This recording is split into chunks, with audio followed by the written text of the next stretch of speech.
Yes sir.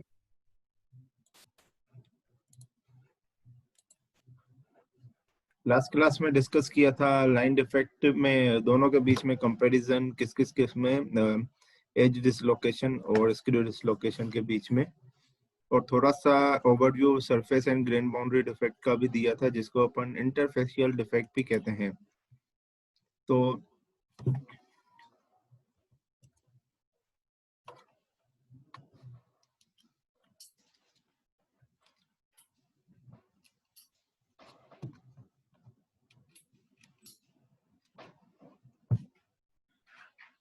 तो ये जो डिफेक्ट हैं जनरली कौन से टाइप के डिफेक्ट हो सकते हैं? एक्सटर्नल सरफेस डिफेक्ट हो सकता है, ग्रेन बाउंड्री डिफेक्ट हो सकते हैं, ट्विन बाउंड्री डिफेक्ट हो सकते हैं, स्टैकिंग फॉल्ट्स, या फिर आपका फेस बाउंड्रीज। तो फेस बाउंड्री तो अभी आपको समझ में नहीं आएगी, जब तक अपन फेस ट्रांसफॉर्मेशन नहीं पढ़ेंगे तब तक आपको समझ में नहीं आएगा इसके बारे में।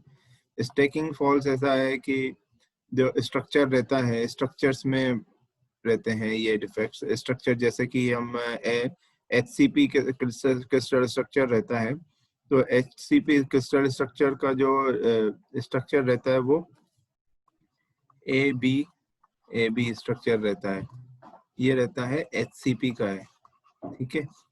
और जो FCC का रहता है, FCC का ABC रहता है। तो अगर स्ट्रक्चर कुछ ABC ना होके जैसे अपन बनाते हैं क्रिस्टल स्ट्रक्चर बनाते हैं, तो क्रिस्टल स्ट्रक्चर अगर अपन बनाते हैं तो एक के ऊपर एक रखा जाता है। तो ये ABC अगर FCC क्रिस्टल है तो ये भी ABC तो होना कैसे चाहिए? हमेशा क्रिस्टल कैसे बनना चाहिए? AB या फिर ABC। तो वो ABC ऐसा ना बनके, तो कभी कभी ABC पहली लाइन आपकी ABC की हो, फिर दूसरी क्या है BAC हो, तीसरी CAB हो। अगर ऐसा कुछ डिफेक्ट आ रहा है तो उसको अपन स्टैकिंग फॉल्ट्स डिफेक्ट कहते हैं। ये ज्यादा इंपॉर्टेंट नहीं है, एग्जाम में नहीं आएगा। जनरली फोकस आपको किस पे करना है? ग्रेन बाउंड्रीज और ट्विन बाउंड्रीज पे। ये बहुत इंपॉर्टेंट है, ट्विन बाउंड्रीज, ठीक है। तो स्टार्ट करते हैं। सबसे पहले एक्सटर्नल सरफेस डिफेक्ट क्या कहलाता है? एक्सटर्नल सरफेस डिफेक्ट तो आपको कल क्लास में भी बताया था मैंने। एक्चुअली क्या होता है कि जो एटम्स हैं, एटम्स से जो इंटीरियर एटम्स होते हैं, और जो सरफेस पे जो एटम्स होते हैं, दोनों में बहुत डिफरेंस होता है। जैसे कि फ्लूइड मैकेनिक्स में आपने पढ़ा होगा कि सरफेस एरिया पढ़ा होगा आप लोगों ने, सरफेस टेंशन। तो जो ऊपर पे जो सरफेस पे जो एटम्स होते हैं, ये सरफेस के एटम्स हैं, और ये नीचे जो हैं आपके इंटीरियर एटम्स हैं, ठीक है। ये जो इंटीरियर एटम्स है, देखिए इनके बारे में बात कर रहा हूँ। इंटीरियर एटम में देखिए, ये इंटीरियर एटम में आपका इस के ऊपर वाले सरफेस पे इसका कांटेक्ट है, और नीचे वाले सरफेस पे इसका कांटेक्ट है, और यहाँ पे भी कांटेक्ट है। तो चारों तरफ कांटेक्ट रहता है, यहाँ पे चारों तरफ बॉन्डिंग रहती है, एटम की बॉन्डिंग रहती है, ठीक है, एटॉमिक बॉन्डिंग रहती है। पर जो उसका सरफेस होता है उसमें नीचे तो बॉन्डिंग रहती है एटम के साथ, पर ऊपर कोई बॉन्डिंग नहीं रहती है, तो ऐसे डिफेक्ट्स आते हैं। तो इसीलिए यहाँ पे कहा गया है it is most obvious boundaries in the most obvious का यूज किया गया, मतलब अधिकतर होता ही है इस external surface along which the crystal structure terminates, जहाँ पे क्रिस्टल स्ट्रक्चर टर्मिनेट हो जाता है। मतलब क्रिस्टल स्ट्रक्चर यहाँ तक ही है, है ना, इसके बाद क्रिस्टल स्ट्रक्चर थोड़ी है। तो इसीलिए ये कहाँ पे होता है? जहाँ पे क्रिस्टल स्ट्रक्चर टर्मिनेट हो जाता है, ठीक है। Surface atoms are not bonded to the maximum number of nearest neighbours. वही आपका यहाँ पे नियरेस्ट नेबर, इस एटम का नियरेस्ट नेबर ये है, और इसका नियरेस्ट नेबर ये है, इसका नियरेस्ट नेबर ये है, और इसका नियरेस्ट नेबर ये है। तो ऊपर कोई भी नियरेस्ट नेबर नहीं है, इसका ऊपर कोई भी नहीं। अब इस एटम की बात करें, जो इंटीरियर एटम है, उसमें आप देखिए इसका नियरेस्ट एटम एक तो ये है और एक तो ये है, ये दोनों ये एटम इन दोनों एटम्स के साथ आपका एटॉमिक बॉन्डिंग बनाएगा, पर ये वाला एटम जो है ऊपर तो एटॉमिक बॉन्डिंग नहीं बनाएगा, नीचे एटॉमिक बॉन्डिंग बनाएगा, जिसकी वजह से क्या है, इससे एनर्जी क्या हो जाती है, जो एनर्जी कम हो जाती है। मतलब इसकी एनर्जी जो सरफेस पे जो एटम्स है, एटॉमिक बॉन्डिंग पूरी तरह से ना मिलने की वजह से यहाँ पे इसकी जो एनर्जी है वो रिड्यूस हो जाती है, और जो इंटीरियर सरफेस है, इंटीरियर एटम है, वहां पे एनर्जी आपकी हाई रहती है। तो दोनों के बीच में एनर्जी डिफरेंस होने की वजह से ये डिफेक्ट आते हैं। ठीक है, therefore in higher state it is a higher state than the atoms at the interior state। यहाँ पे आपका एनर्जी हाई रहती है, यहाँ पे एनर्जी आपकी लो रहती है। ठीक है, इंटीरियर एटम में the bonds of the surface atom that are not satisfied give rise to the surface energy and expressed in the unit energy per unit area। यही अपन निकालते हैं। अपन फ्लूइड मैकेनिक्स अभी शायद चल रहा होगा, नहीं अभी नहीं है, आपके थर्ड सेमेस्टर में नहीं है, थर्ड सेमेस्टर में फ्लूइड मैकेनिक्स नहीं है। तो फ्लूइड मैकेनिक्स में भी यही टर्म आएगी। ऊपर क्या है कि क्या होता है कि जो एटम्स हैं नीचे की ओर वेट की वजह से नीचे की ओर वेट लगता है इनका, जैसे ये आपका बॉन्डिंग है, इसका वेट नीचे की ओर जाएगा, नीचे की ओर जाएगा। तो ये जब नीचे की ओर जाएंगे तो ये कुछ ऐसे हो जाएंगे। ठीक है, ये कुछ ऐसे हो जाएंगे। तो इनके बीच में यहाँ पे आपका, यहाँ पे क्या है, टेंसाइल स्ट्रेस। जैसे ये नीचे होंगे तो यहाँ बॉन्डिंग के बीच में टेंसाइल स्ट्रेस जनरेट होने लगेगी कि नहीं, तो टेंसाइल स्ट्रेस जनरेट होने लगती है। तो इसी इफेक्ट को अपन क्या कहते हैं, कोहेजन इफेक्ट कहते हैं। वही आपका सरफेस टेंशन निकालता है। ठीक है, यही इसी इफेक्ट पे ये काम करता है। यहाँ पे आपकी जो एक्सटर्नल सरफेस पे जो एटम्स होते हैं, इसकी एनर्जी बहुत ज्यादा हाई होती है। और क्यों, क्योंकि यहाँ पे तो बैलेंस है, यहाँ पे एटम देखिए ऊपर भी बैलेंस है, ऊपर बॉन्डिंग है, नीचे बॉन्डिंग है, तो ये बिल्कुल स्टेबल है, बैलेंस है। पर ये बैलेंस नहीं है, ये नीचे जा सकता है। तो इसमें बॉन्डिंग के बीच में टेंसाइल स्ट्रेस जनरेट हो सकती है, इसलिए एनर्जी यहाँ पे हाई रहती है। तो एनर्जी के डिफरेंस होने की वजह से एक्सटर्नल सरफेस डिफेक्ट होता है। ठीक है, तो ये डिफेक्ट, इसको अपन कहते हैं टू डायमेंशनल डिफेक्ट। ठीक है, अब मेन बात करते हैं ग्रेन बाउंड्री डिफेक्ट। ग्रेन्स क्या होती हैं, जैसे कल मैंने डायग्राम आप लोगों के लिए बनाया भी था, मैंने यहाँ पे ये डायग्राम बनाया है, ये वाला डायग्राम। तो ग्रेन्स कुछ ऐसी होती हैं,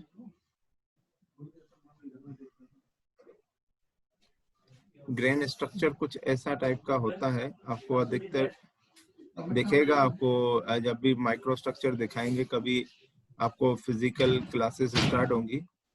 और एक मेन बात ये भी बतानी है कि नेक्स्ट वीक से आप लोगों का प्रैक्टिकल स्टार्ट हो जाएगा, ऑनलाइन प्रैक्टिकल।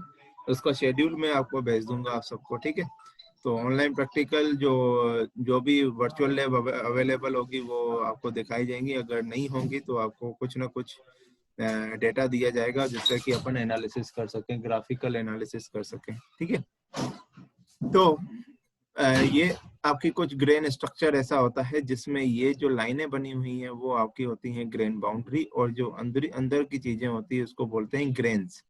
अगर इन दो ग्रेन्स के बीच में देखिए बाउंड्री है, इन दो ग्रेन्स के बीच में गैप आ जाता है, जैसे कोई अगर गैप आ जाए, जैसे मान लीजिए कि मैं ऐसा कोई क्रिस्टल बना हुआ है, ऐसा एक ऐसा ग्रेन मैंने बनाया है, तो ये वाला ग्रेन और इस वाले ग्रेन के बीच में देखिए गैप है कि नहीं, ये वाला ग्रेन,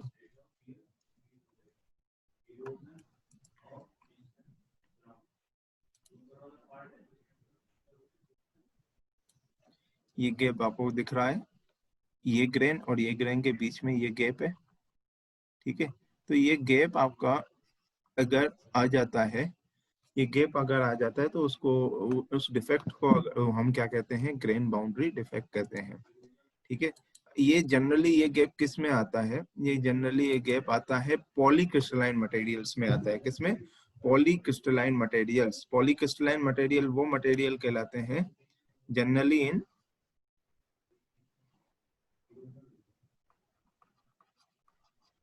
पॉलीक्रिस्टलाइन मटेरियल्स। ठीक है, अब पॉलीक्रिस्टलाइन मटेरियल्स क्या कहलाते हैं,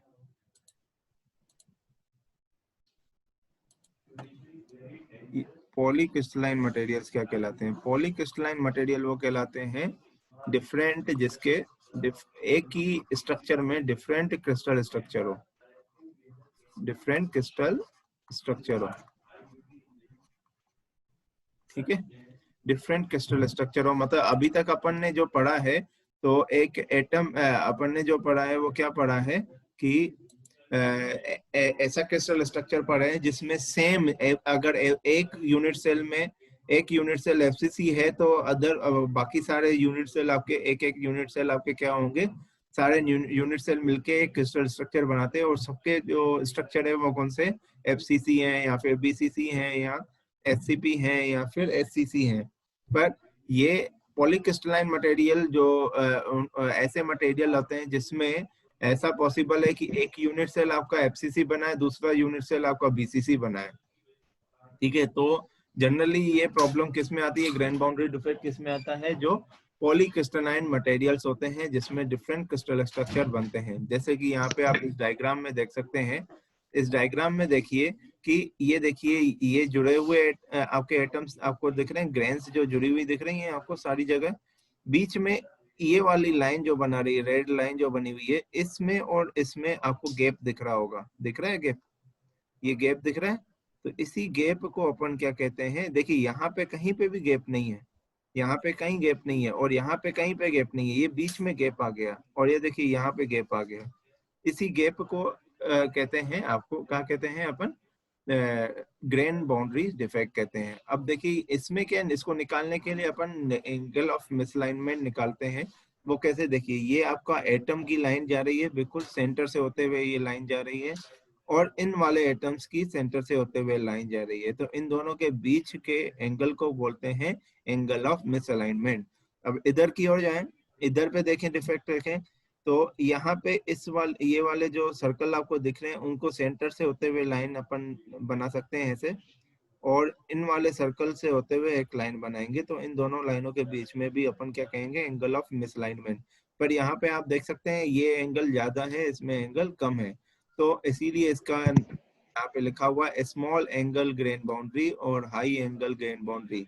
जो हाई एंगल ग्रेन बाउंड्रीज होती हैं वो 10 डिग्री से 14 डिग्री के बीच में अगर होती हैं तो उसको अपन बोलते हैं हाई एंगल ग्रेन बाउंड्री। अगर लेस देन 10 डिग्री है तो इसको अपन बोलेंगे स्मॉल एंगल ग्रेन बाउंड्री। इसका एग्जांपल है आपका टिल्ट बाउंड्री, टिल्ट बाउंड्री इसका एग्जांपल है।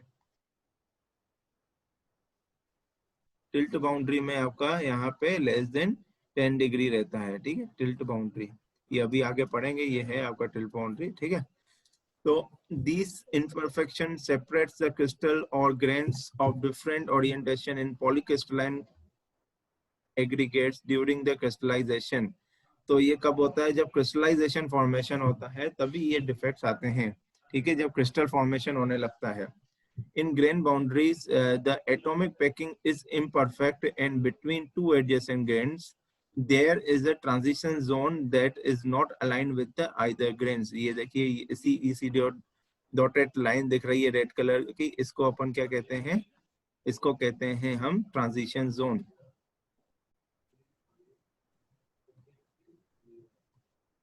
इसको अपन कहते हैं transition zone. As a result, boundary atoms in such cases cannot have a perfect complement of the surrounding atoms. यहाँ पे आप एक कॉमन चीज देखोगे जो एक्सटर्नल सरफेस में भी है और यहाँ पे भी है।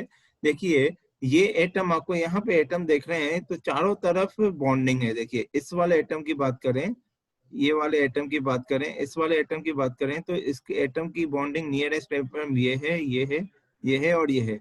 पर अगर आप इधर बात करें, इन दोनों लाइनों के बीच में बात करें, तो देखिए यहाँ पे एटम है और यहाँ पे एटम है, तो यहाँ पे देखिए फ्री सरफेस मिल रहा है। ये देखिए यहाँ से नेबर एटम के साथ जो आपका बॉन्डिंग है, एटॉमिक बॉन्डिंग, पर इधर बॉन्डिंग नहीं है। तो मतलब यहाँ पे बॉन्डिंग क्या है, मतलब ग्रेन बाउंड्रीज जो डिफेक्ट होते हैं उसमें जो बॉन्ड एटॉमिक बॉन्डिंग भी ब्रेक हो जाती है इंटरनली। उस अभी अपन ने एक्सटर्नल सरफेस डिफेक्ट देखा था, अब इसमें भी ऐसा ही टाइप का कुछ डिफेक्ट दिखता है, पर वो डिफेक्ट कौन सा होता है, इंटरनल में होता है। मतलब ये अंदर है, ये सरफेस है आपका, ये सरफेस है और ये अंदर के एटम्स हैं, तो अंदर भी ये आपका डिफेक्ट हो सकता है, एटॉमिक बॉन्डिंग डिफेक्ट हो सकता है। मतलब यहाँ पे भी देखिए इसी में मतलब इसी के लिए इस पॉइंट पे ये एटम्स है, यहाँ पे एनर्जी क्या रहेगी, हाई रहेगी। और अंदर जो यहाँ पे जो डिफेक्ट आपको नहीं है, ग्रेन बाउंड्री डिफेक्ट नहीं है, जहाँ पे एटॉमिक बॉन्डिंग परफेक्ट बन रही है, जैसे यहाँ पे जो मैंने एग्जांपल लिया, तो वहां पे आपका जो एनर्जी रहेगी वो कम रहेगी। ठीक है। As a result, the boundary atoms in such cases cannot have a perfect completion of the surrounding atom. The mismatch with the orientation of the adjacent grain produces the less efficient packing of the atom along the boundary. तो मतलब ये आपका यहाँ पे misalignment की वजह से यहाँ पे इफेक्ट कौन से आते हैं, जो पैकिंग फैक्टर जो बनता है, अपन पैकिंग फैक्टर पढ़ चुके हैं, एटॉमिक पैकिंग फैक्टर पढ़ चुके हैं नहीं? शायद लाइट चली गई है, मैं अपना मोबाइल का कनेक्शन करता हूँ।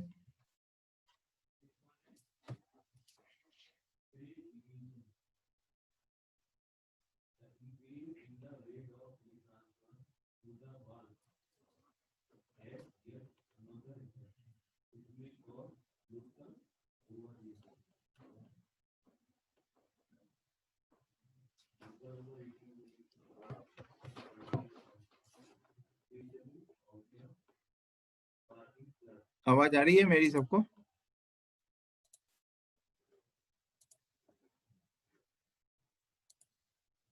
आवाज आ रही है मेरी? अब आ रही है सर। ठीक है। यस सबको सर। आ रही है? जिसको नहीं आ रही है यस बता। सर।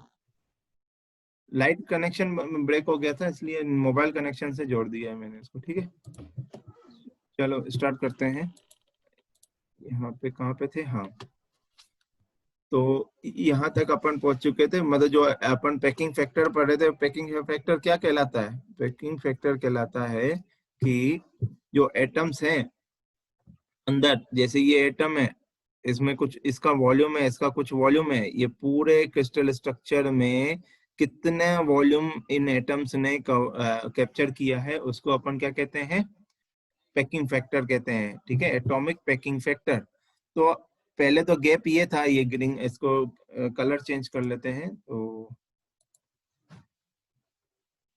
ये देखिए, ये गैप पहले, अगर कोई डिफेक्ट ना होगा, ग्रेन बाउंड्री डिफेक्ट नहीं हुआ, तो ये गैप रहेगा, है ना? ये गैप रहेगा, ये गैप रहेगा। 100% तो होता नहीं है ना एटॉमिक पैकिंग फैक्टर। आप कोई बताएगा एचसीपी का कितना होता है atomic packing factor? Hexagonal clause pack का कितना रहता है पैकिंग फैक्टर? किसी को नहीं पता? बेटा पढ़ाई कर रहे हो कि नहीं?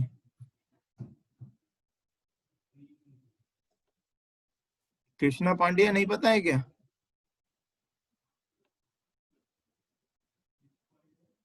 आवाज आ रही है मेरी?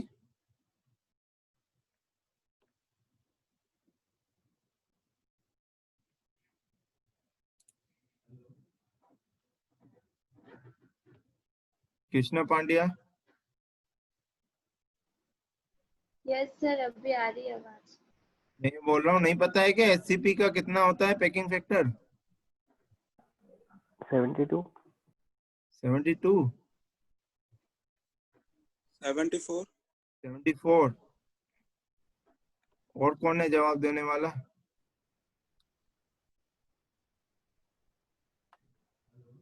नवीन स्वालखा?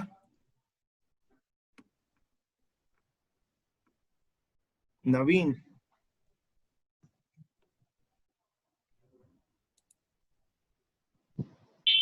Yes sir. कितना होता है पैकिंग फैक्टर, तुम्हें तो पता है ना? पैकिंग फैक्टर हाँ, एचसीपी का, हेक्सागोनल क्लॉज पैक का। हेक्सागोनल का क्लॉज फैक्टर सर पता नहीं सर अभी। अच्छा, वो उसका बताओ, एफसीसी का बताओ।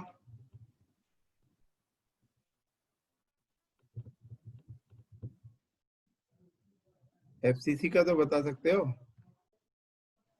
74। नवीन, धूप में बैठे हो क्या तुम?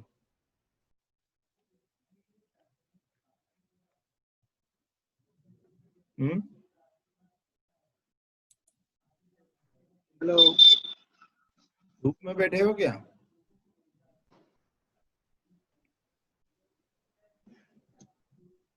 चलिए देखिए, हेक्सागोनल क्लोज पैक का होता है 74% और एफसीसी का भी होता है 74%।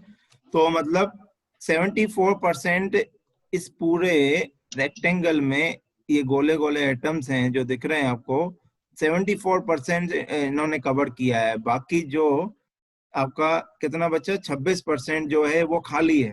खाली है कि नहीं? जैसे ये है, ग्रीन में दिख रहा है खाली। अब इस ग्रेन बाउंड्री डिफेक्ट की वजह से, ग्रेन बाउंड्री डिफेक्ट की वजह से जो अपन नहीं चाहते हैं, जैसे ये गैप दिख रहा है आपको, बड़ा सा गैप दिख रहा है जो पहले नहीं था, जो हमें पता ही नहीं था कि ये भी कोई डिफेक्ट होता है अगर, तो उसमें आपको ये देखिए, आपको ये गैप दिख रहे हैं, ये एक्स्ट्रा गैप ये दिख रहा है, ये गैप दिख रहा है, ये गैप दिख रहा है, ये गैप, ये सारे गैप क्या है? आपके एक्स्ट्रा गैप हैं। किसकी वजह से आ रहे हैं ये गैप किसकी वजह से आ रहे हैं? ग्रेन बाउंड्री डिफेक्ट की वजह से। तो यहाँ पे पैकिंग फैक्टर में इफेक्ट हो गया, पैकिंग फैक्टर क्या हो गया? रिड्यूस हो गया। तो इसीलिए यहाँ पे लिखा हुआ है less efficient packing of atom along the boundaries, है ना? आया समझ में? ठीक है, along the boundaries, thus atoms along the boundary have the higher energy, ये तो मैं बता चुका हूँ। Then those within the grains, जो grains के अंदर हैं उसमें एटॉमिक एनर्जी कम रहेगी, और जो बाउंड्री पे हैं, जो जहाँ पे डिफेक्ट आ रहा है बाउंड्री पे, वहाँ पे एनर्जी हाई है। The higher energy of the boundary atom is also important for the nucleation of the polymorphic phase change। ये इस लाइन के बारे में तो आपको आगे चल के ही पता चल पाएगा, क्योंकि फेस चेंज अभी अपन पढ़ नहीं रहे हैं, फेस चेंज आगे आएगा, इसके बारे में इसका मतलब आपको आगे चल के बताया जाएगा। ठीक है, तो सर ये हाँ, बाहर वाले जो एटम्स है ना, इनकी एनर्जी ज्यादा ही क्यों होती है? इनकी ये हाँ, ये वाले जो बाहर वाले एज वाले। एटम्स हैं, इनकी एनर्जी ज्यादा क्यों होती है? इनकी एनर्जी ज्यादा इसलिए होती है, मैंने आपको ये यहाँ पे लाइन बनाया, ये दिख रहा है आपको, ये दिख रहा है, ये बताया ना मैंने। तो यहाँ पे देखिए, ऊपर कोई बॉन्डिंग नहीं है। ऊपर अगर बॉन्डिंग होती तो ये बैलेंस्ड रहते, अगर ये ऊपर बॉन्डिंग होती तो बैलेंस रहते। अगर ऊपर कुछ नहीं है, नीचे आपका बॉन्डिंग है, तो ये जो बॉन्डिंग अपनी एक दूसरे से बना रहे हैं, तो वो क्या है, यहाँ पे क्या है, इनका वेट भी तो होगा एटम्स का, वो जो नीचे की तरफ जाएगा वेट।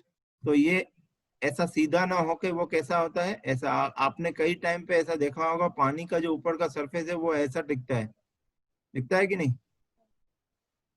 हाँ सर। दिखता है ना? नहीं देखा है कभी? पानी की सरफेस देख लेना अच्छे से, बढ़िया देखना कभी अच्छे से, ऐसी टिल्ट दिखती है ऐसे अंदर की ओर दबी हुई। तो ये जो बॉन्डिंग है ना, इन बॉन्डिंग से बीच में टेंसाइल स्ट्रेस जनरेट होता है। इन टेंसाइल स्ट्रेस जनरेट होने की वजह से यहाँ पे एनर्जी आपकी हाई हो जाती है सरफेस पे। ठीक है, जहाँ पे सरफेस पे या फिर बाउंड्री पे, सरफेस या फिर बाउंड्री पे जहाँ पे एटॉमिक बॉन्डिंग ब्रेक हो जाता है, वहां पे एनर्जी आपका हाई होता है। ठीक है, the lower atomic packing along the boundary favors the atomic diffusion, इसके बारे में ना पढ़ें। When the orientation difference between neighbor grains is more than 10 to 14 degree, it is called a high angle, ये मैंने आपको बता दिया। अगर 10 से कम है तो उसको अपन क्या बोलते हैं? इसको बोलते हैं स्मॉल एंगल। अब स्टार्ट करते हैं, स्मॉल एंगल ग्रेन बाउंड्री के बारे में पढ़ेंगे, जैसे इसको बोलते हैं टिल्ट बाउंड्री कहते हैं। अब स्टार्ट होता है आपका टिल्ट बाउंड्री। तो टिल्ट बाउंड्री सिंपली आपको ये डायग्राम जो दिख रहा है, बिल्कुल एज डिसलोकेशन टाइप का डायग्राम दिख रहा है आप लोगों को, एज डिसलोकेशन, है ना? ये एज डिसलोकेशन में ऐसा ही होता है, एटम्स इधर भागते हैं और ये देखिए परपेंडिकुलर बना भी हुआ है यहाँ पे। तो जहाँ पे दो क्रिस्टल, ये भी किस में होगा भाई? ग्रेन बाउंड्री डिफेक्ट कहाँ होता है? पॉलीक्रिस्टलाइन में होता है ना। तो जब पॉलीक्रिस्टलाइन मटेरियल कुछ, जैसे मान लो ये वाला पोर्शन एफसीसी है, ये वाला पोर्शन आपका बीसीसी है, यहाँ पे आपका डिफेक्ट है, यहाँ पे आपका डिफेक्ट है एज डिसलोकेशन, यहाँ पे भी एज डिसलोकेशन। जब दोनों एक दूसरे से जुड़ते हैं तो वहां पे उसको बोलते हैं टिल्ट बाउंड्री। देखिए यहाँ पे एज डिसलोकेशन हो रहा है, यहाँ पे एज डिसलोकेशन हो रहा है, दोनों के बीच के एंगल को अपन क्या कहेंगे? मिसअलाइनमेंट। ये मिसअलाइनमेंट दिख रहा है, ये मिसअलाइनमेंट है, ये आपका मिसअलाइनमेंट। ठीक है, ये इनको जुड़ा हुआ होना चाहिए ना, बिल्कुल ये मिसअलाइनमेंट इनको जुड़ा हुआ होना चाहिए। तो अगर इन दोनों को ये जोड़ दिए जुड़ेगा तो ये आपका कुछ ऐसा टाइप का दिखेगा जो एज डिसलोकेशन में दिखता है। देखिए एज डिसलोकेशन में, ठीक है। तो ये वाला जो एंगल होता है वो एंगल क्या होता है? लेस देन 10 डिग्री होता है, इसीलिए इसको अपन स्मॉल एंगल बाउंड्री डिफेक्ट कहते हैं। ठीक है ना। और ये अधिकतर किस में होता है? अगर पॉलीक्रिस्टलाइन मटेरियल में एज डिसलोकेशन हो रहा है, पॉलीक्रिस्टलाइन मटेरियल में अगर एज डिसलोकेशन हो रहा है, डिफेक्ट हो रहा है, तो वहां पे टिल्ट बाउंड्री डिफेक्ट देखने को मिलेगा आपको। Another type of surface defect is tilt boundary. It is called a small angle boundary as two neighboring crystals have alignment dislocation less than 10 degrees. This type of boundary is associated with the relatively lateral energy. भाई अगर angle कम होगा, angle of डिसअलाइनमेंट कम होगा तो energy भी कम होगी। जितनी इससे यहाँ पे एनर्जी तो हाई होगी, पर ये जहाँ पे जितने हाई यहाँ पे होता है उससे कम ही हाई होगा। जैसे यहाँ पे बात करें, ये देखिए ये एंगल ज्यादा है यहाँ पे और ये एंगल कम है।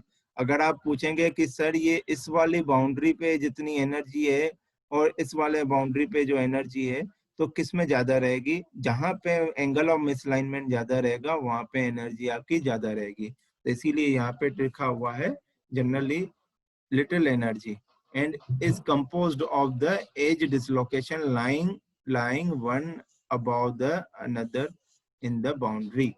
लिखा हुआ है, अगर एक दूसरे के ऊपर रखा जाता है तो एक दूसरे के ऊपर होते हैं तो आपको एज डिसलोकेशन, जैसे आप सिंपल एज डिसलोकेशन को लेके अगर एक दूसरे को, जैसे दो हैं, जैसे मान लीजिए अभी तक अपन ने एज डिसलोकेशन पढ़ा है, तो एफसीसी के लिए डिसलोकेशन देखिए और बीसीसी के लिए डिसलोकेशन। ठीक है, एफसीसी और बीसीसी के लिए डिसलोकेशन।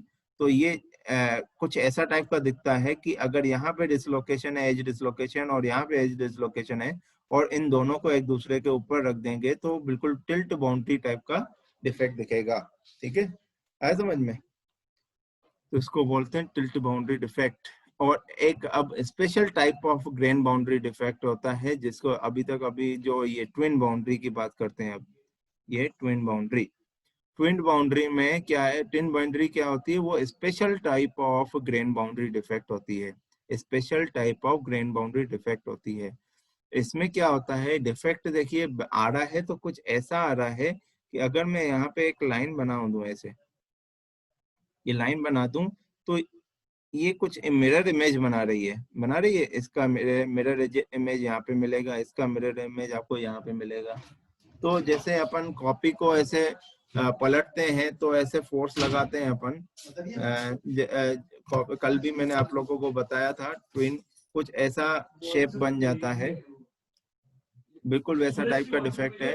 तो ये भी आपका क्या है? देखिए यहाँ पे भी ये क्या है? मिसअलाइनमेंट कुछ अलग है, कहीं पे कुछ अलग दिख रहा है, कहीं पे कुछ अलग दिख रहा है आपको यहाँ पे।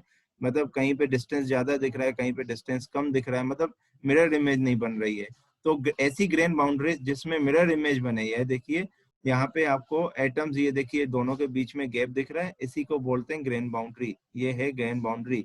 तो ये ऐसी ग्रेन बाउंड्री है, तो इसके एक साइड के एटम और दूसरे साइड के एटम अगर मिरर इमेज बनाते हैं तो उसको बोलते हैं ट्विन बाउंड्री डिफेक्ट कहते हैं। ठीक है, twin boundary is a special type of grain boundary defect across which there is a specific mirror lattice symmetry.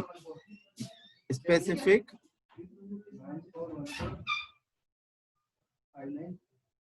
हाँ बेटा अटेंडेंस लगा लीजिए सभी लोग, पहले 2 मिनट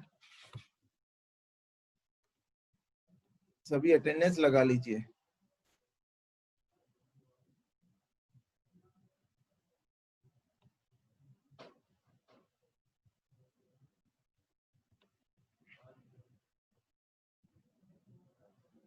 18 लोग हैं, 15 का रिस्पॉन्स आया है अभी। अटेंडेंस इसी के बेस पे होता है बेटा, ध्यान दें। 15 ही रिस्पॉन्स आए हैं, किसने नहीं किया है? एक टीचर ट्रेनिंग है और एक रिवीजन करिकुलम है, दोनों पे अलग अलग पेज है, उस पे लिखा हुआ है, एक पॉइंट लिखा हुआ है। दे दिया सबने अटेंडेंस? ठीक है, तो that is the atom on one side of the boundary. Atom on one side of boundary are located in the mirror image position of the atom on the other side. Sir, Amit sir, class पढ़ा रहा है।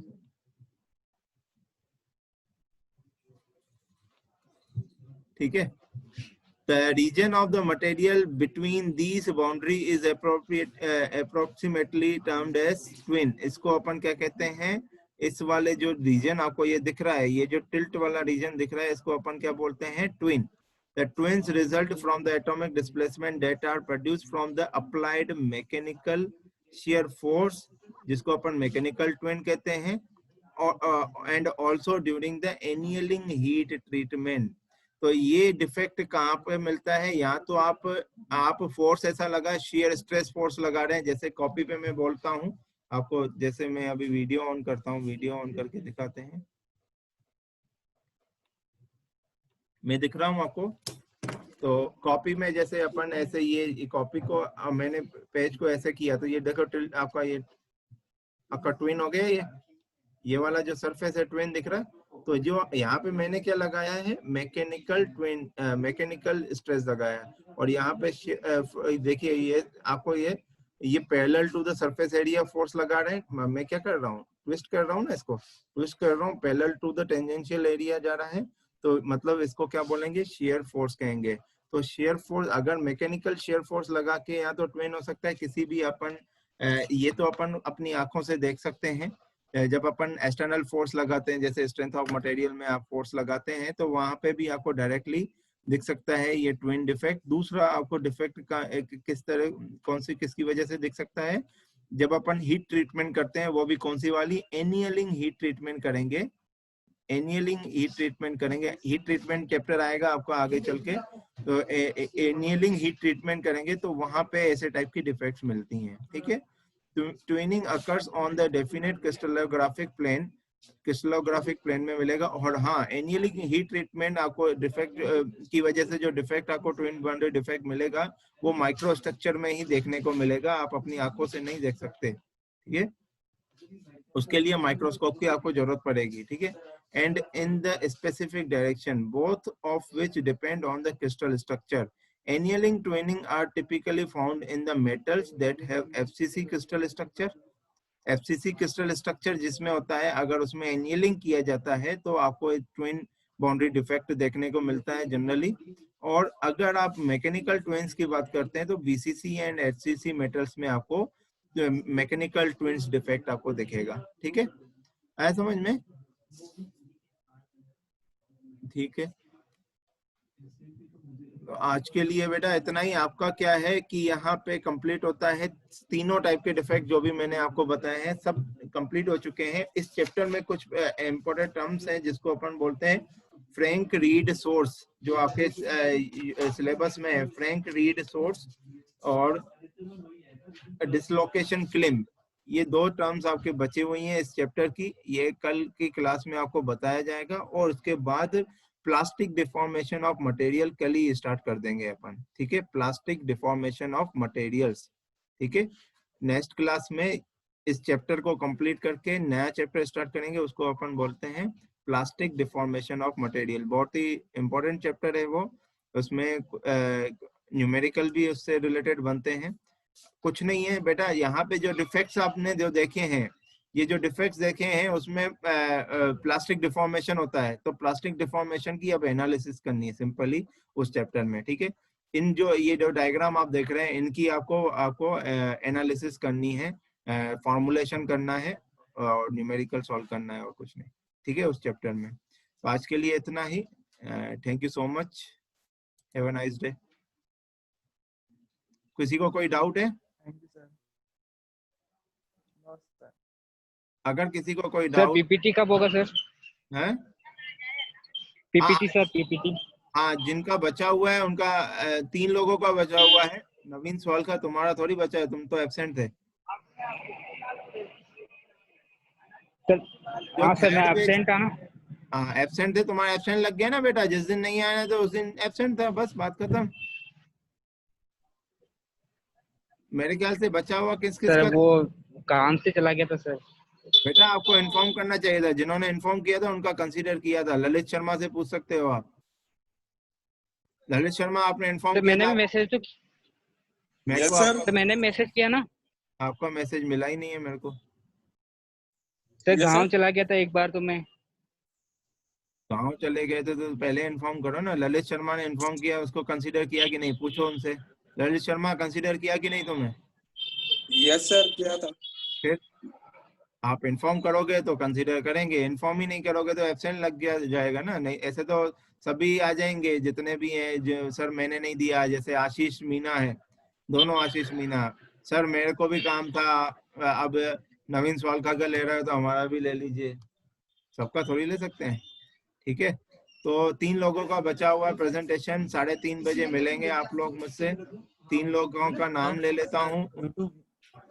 बेटा अलग से बात करें, यहाँ पे ग्रुप में बात नहीं, यहाँ पे बात नहीं करें इसके रिगार्डिंग, ठीक है। नहीं सर, आपने कहा था यूट्यूब लिंक भेजोगे आप। एक मिनट में नाम ले लेता हूँ जो जो मिलेंगे मेरे से 3:30 बजे। वो है 3 लोग हैं आपके, विनोद, विश्वजीत एंड योगेश, ठीक है। विनोद, विश्वजीत एंड योगेश। योगेश तो कभी क्लास अटेंड नहीं करता है तो उसका भी प्रेजेंटेशन नहीं लेंगे।